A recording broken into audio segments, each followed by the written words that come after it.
Welcome to a new update in this evening. It's a short update because it will be about Bitcoin. We're going to dive into what has to happen with Bitcoin right now on this day of options expiry, on this day of relative volatility on the US equities as well, in which we're going to cover that in a little bit too. So what is actually going to happen here, or what are we looking at with some crucial levels? I just want to make a short update with the levels that I'm watching on the markets right now and what I should be looking at if I were interested into taking any trades. We're going into a weekend of relative volatility, especially given the fact that Ukraine and Russia is going to probably have some action during this weekend as well. Is it going to impact the price action of the markets? I think it's already doing so. So I think that we're actually already seeing that being priced into the markets at this stage. So in this update, we're going to cover all those topics. But first, make sure to subscribe to this YouTube channel. It's completely free of charge. It's helping me a lot. Also, like if you enjoy the updates. I think in the coming months you will see tons of differences or changes happening towards the YouTube channel, because we are thinking out loud to actually improve all the content that we're doing. Also, make sure to follow me on Twitter and Instagram, where you can find daily content on the markets. On Instagram, I'm sharing my personal life a little bit more, and on Twitter, I'm sharing my view on the markets. And tomorrow, we're going to cover a topic regarding what I've been saying in the past months, a little reflection, and what I'm actually meaning by the things that I'm saying on social media as an answer to some of the comments that I've been seeing today. So when we're looking at the price action of Bitcoin, we can conclude that we are seeing some chop today, especially seeing the increased fear given the fact that the futures of the US stock markets were red, right? We had a relative negative open, or at least in the minus, after which we bounced back upwards. I think that next week will be a crucial week, especially with some more events taking place, that we will see a reaction on the markets, whether we are just seeing a normal correction or whether we are going to have a deeper dive into the markets in which we are going to accelerate. And based on that, we are also seeing Bitcoin hanging on a support level that is important to watch. And what we can also conclude is that on-chain analysis still showing that we are in a region of interest. And then second, we can also see that the drop downs are actually getting minimal or actually getting lower. Does that mean that we're done right now? No, because the correction might still continue. So instead of continuing this actual intro, let's get towards the charts in which we are going to discuss what actually might be happening and what levels you should be looking at if you are interested in trading Bitcoin. Let's head towards the charts.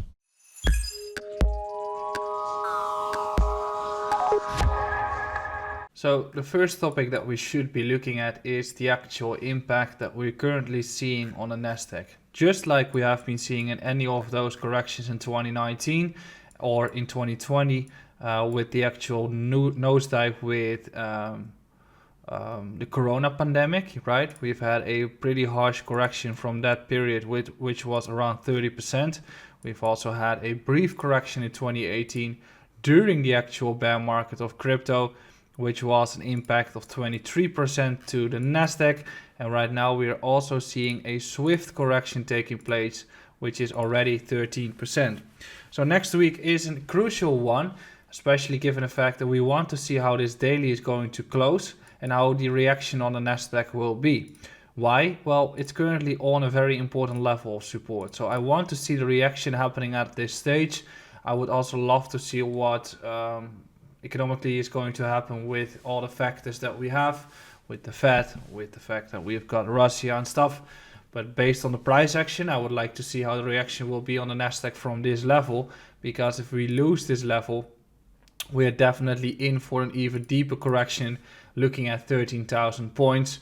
So it's something to keep in mind. What did we also see? Well, we did see the actual breakdown of this construction taking place in the beginning of the week. We actually made a bounce back up. And in order to continue the momentum, I preferably wanted to see a reclaim of the 15,500 points, which we didn't see. So the price started to drop down towards the next area of support, on which we currently are, in which the RSI is also showing an indication of potentially being at the end of this drawdown. So in order to continue the bullish momentum on the Nasdaq, based on the price action, you clearly want to see a breakout above those levels. So the first level that we have to crack is the level that we've got at 15,140, given the fact that we've got this wick here too. So if we want to get a bounce, which usually happens, this is the area that I'd want to see break through. Now, if we go back towards Bitcoin, and if we go towards the index, we can actually see that the index has been showing downwards momentum as well, right? So we got ourselves into that region of 37K in which we're getting a bounce to, and we've got the clear support levels at 28K. I think the overall thesis is that people are confirming or convinced that we're going to have another retest at 30K, although Bitcoin already has seen a pretty heavy correction, right? We've already seen one of 45%, which is comparable to the reaction that we've been witnessing in the summer, which was 55. We've also got the CME gap, which is around 33K. That is something to keep in mind. But what I want to discuss right now are a few things. First of all, during this weekend, and especially after the rejection we've had yesterday, the market came down quite fast. So what you want to see in the coming 24 to 48 hours is that we are going to slow down the actual drawdowns or slow down the actual corrections, in which a slowdown would mean that buyers are absorbing all the sellers that are in the markets right now, given the fact that that is what you are often seeing. Right now, people are eager to actually sell because they don't want to lose more money and they expect the markets to only go down even more. So you want to see that being absorbed, and you want to see a candle or daily move in which we are not making too heavy new lows at this point and just consolidating like we have been seeing here, right? That is the first one. That is what you want to see, because in that scenario, we could be having a short-term bounce towards 40.9 or a little bit higher towards 42. Get ourselves that bounce and potentially get another low going in or a retest to create the bullish divergence, because the RSI is making itself ready to get into that scenario or to get into that area. Now, if we're looking at the lower time frame, we can arguably say that we are in that area that we were describing previously, right?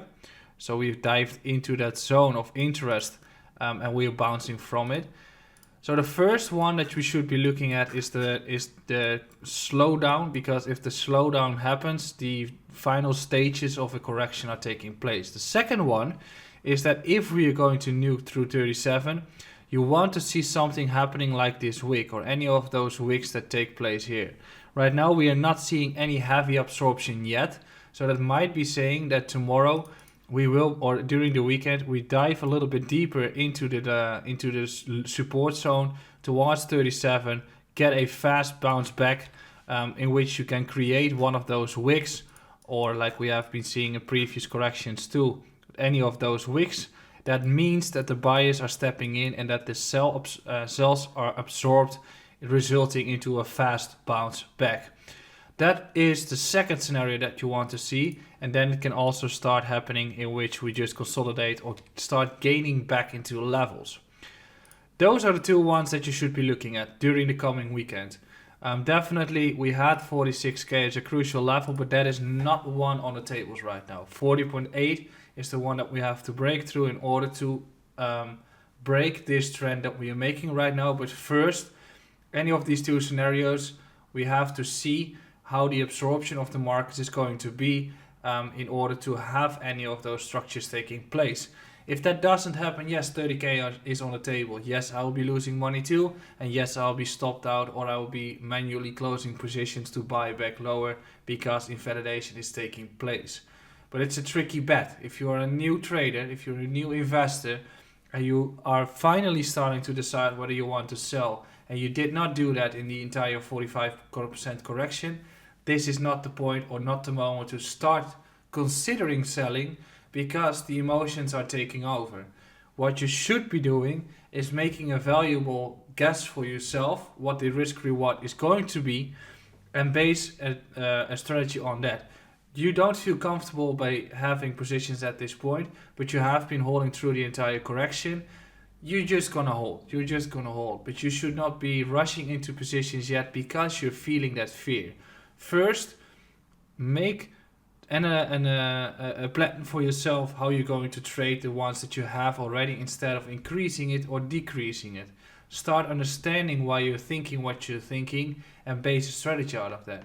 If you're feeling more comfortable and you want to expose yourself more towards the markets, I think you're not feeling that right now. You're seeing all those negative input from the markets.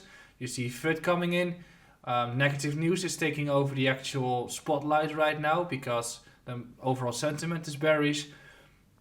So most of the people are not feeling comfortable right now by exposing themselves. But if you felt that you wanted to get more into the markets during the upwards run and during the correction you were not doing that yet, this might actually be the time to go back to the feelings that you had when it went up, and then you are able to actually start buying even at these numbers, and although you're not feeling comfortable by doing so.